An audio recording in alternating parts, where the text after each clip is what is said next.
కంటికి కనబడకున్నా ఎంత భారమైనా మోస్తావు మౌనంలో. కూలిపోతున్న జీవితానికి నిలబడి నిలువు ఇచ్చే ఆడ మనసుకి పెట్టిన పేరే ఈ లోకంలో నిజమైన ప్రేమ.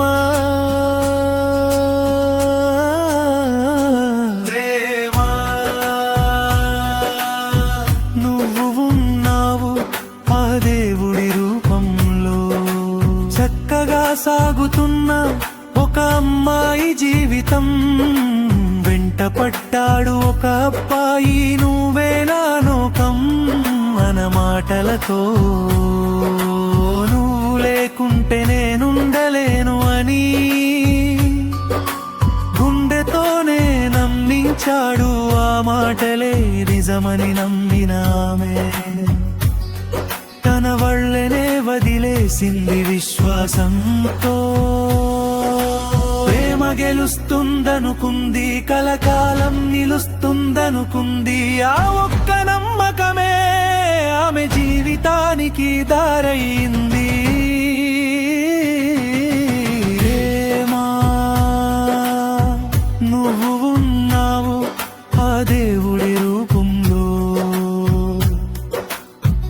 ఆ ప్రేమమూర్తి అమ్మాయి ప్రేమే తన శ్వాసగా, అతనితోనే తన ప్రయాణమని తన రేపటిని అర్పించింది. అతని కన్నుల్లో ఆశలు మసకబారాయి, జీవితానికి అర్థం తప్పిపోయింది. దారి తెలియని నిశ్శబ్దంలో తనను తానే కోల్పోయాడు. కానీ ఒక్కసారైనా ఆమె వెనక్కి తగ్గలేదు. నీవే నా భారమయ్యావు అని ఆమె నోరు తెరవలేదు. భర్తకు ధైర్యమవ్వాలని, ఇంటికి వెలుగవ్వాలని తానే ముందుకు వచ్చింది. జీవిత భారమంతా తానే మోసింది. ప్రేమా నువ్వు ఉన్నావు ఆ దేవుడి రూపంలో.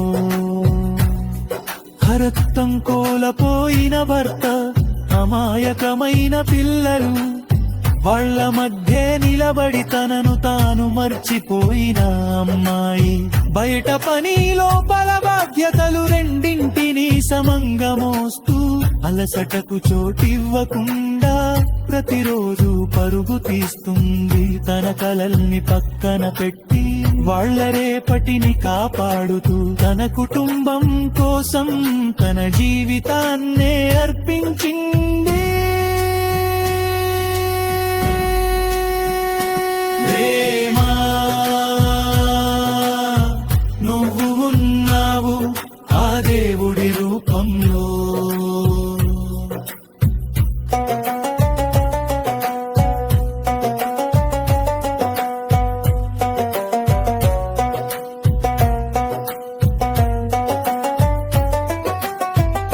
అలాంటి భార్యకు ఎంత రుణపడి ఉన్నాడో భర్త. ప్రేమ లేదంటారు కొందరు, ఇదే కదా ప్రేమకి నిజమైన దర్పణం. వంగని నమ్మకం, లొంగని త్యాగం, ఈ సృష్టిలో దేనికి సరితూగని బలం.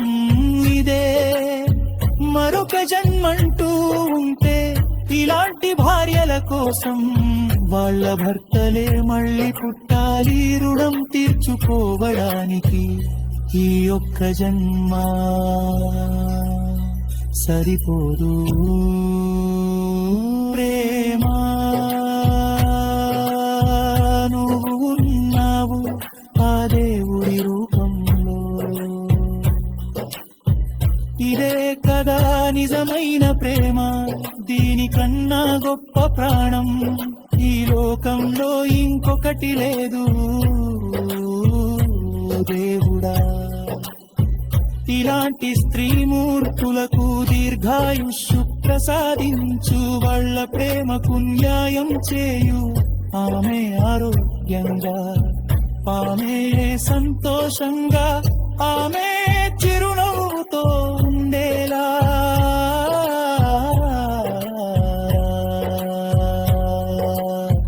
దీవించు దేవుడా. ప్రేమా నువ్వు ఉన్నావు ఆ దేవుడి రూపంలో, కంటికి కనబడకున్నా ఈ లోకాన్నే మోసే శక్తివి.